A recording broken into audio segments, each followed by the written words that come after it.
Le début de l'âge du fer est marqué par une relative intensité de sites du 7e siècle avant notre ère. La pratique funéraire de l'incinération est la règle dans les nécropoles mises au jour à Agde, le Pérou, Agde, le Bousquet, Pézenas, Saint-Julien. Tandis que les habitats nous sont encore peu connus, les nécropoles nous renseignent sur la précocité sans égale des contacts dans la région Orbe-Hérault entre marchands navigateurs et indigènes.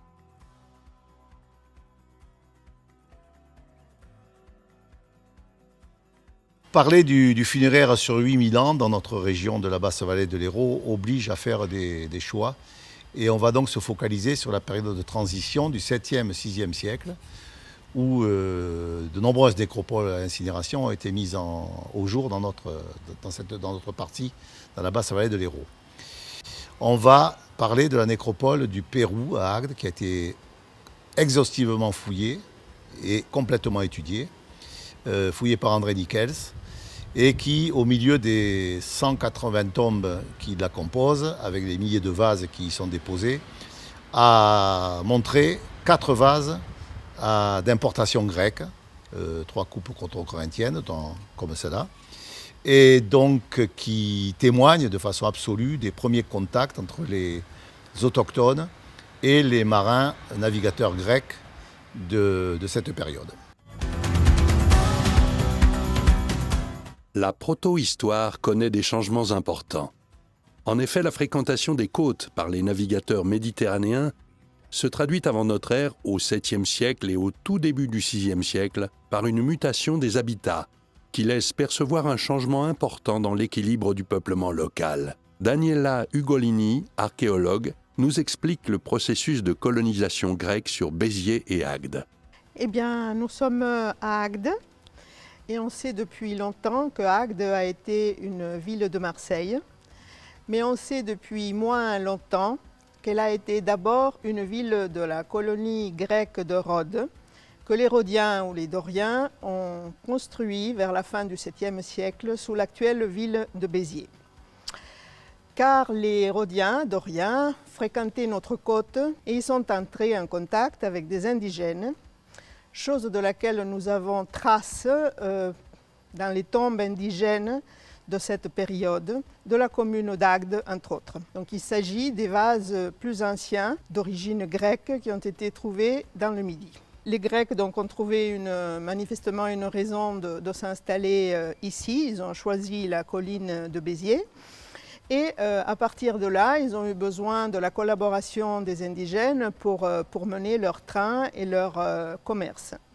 C'est ainsi que les sites indigènes de la Monédière et de Montjouy ont géré sur l'Hérault le trafic fluvio-maritime commercial. Mais les Grecs ont voulu petit à petit se débarrasser de cette tutelle indigène et ils ont fini par fonder donc le port d'Agde. Port d'Agde qui a dès lors assumé grosso modo l'essentiel de cette activité commerciale et a déterminé à terme la disparition d'abord du Montjouy et ensuite de la Monédière. Puis une grave crise économique a touché la région et Béziers a finalement été, Béziers donc la colonie grecque de Rhodes, a été abandonnée, entraînant avec elle la chute économique de toute la région. Et finalement, presque tous les sites ont été désertés, et donc compris Agde. Après un long moment d'abandon, Marseille va reprendre l'activité portuaire d'Agde. Elle y refonde une ville qui va fonctionner grâce à l'alliance avec Narbonne, qui est fondée par les Romains en 118. Donc pendant cette période, qui est donc une période massaliette, on va dire, Agde se développe beaucoup, son trafic maritime est au plus haut et elle développe un terroir essentiellement viticole, une production de vin qu'elle exporte par le biais d'amphores qu'elle fabrique donc dans ses fermes.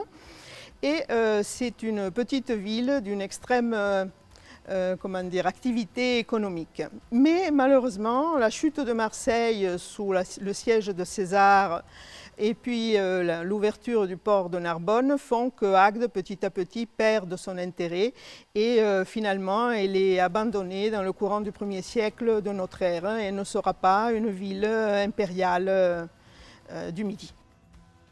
La colonisation grecque se traduit ainsi par la fondation de Béziers dès 625 avant Jésus-Christ. Elle est suivie par l'apparition d'importants sites sur le littoral comme Bessan ou Agde.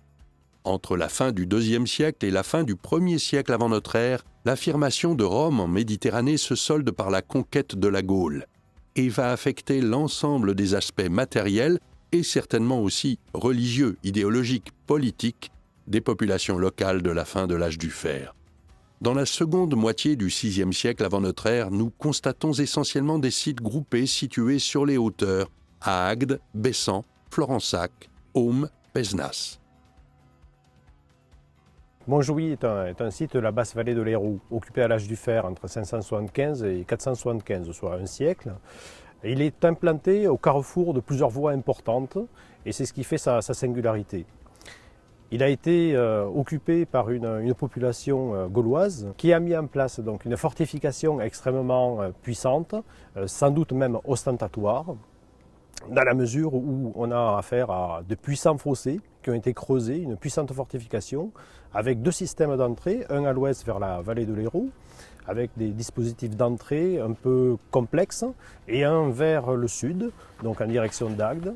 Et ça reprend évidemment les cheminements importants de l'époque, à savoir cette vallée de l'Hérault qui est traversée donc du nord au sud, mais également la voie héracléenne qui traverse le territoire d'est en ouest. Ce qui fait aussi la singularité de ce site, c'est que c'est vraisemblablement un site princier, dans la mesure où il n'y a pas à l'intérieur de l'enceinte une occupation extrêmement ténue, extrêmement forte, pardon, mais une occupation disséminée tout autour du Montjoly, et c'est ce qui fait vraiment une grosse différence avec les autres sites gaulois, c'est qu'on a réussi à mettre en évidence donc tout un ensemble de fermes qui se trouvent dans le secteur, avec un maillage régulier, c'est-à-dire une espèce de proto-cadastre qui a permis l'implantation régulière de ces fermes et mis en œuvre donc une activité agricole très normée, de manière à pouvoir dégager sans doute des surplus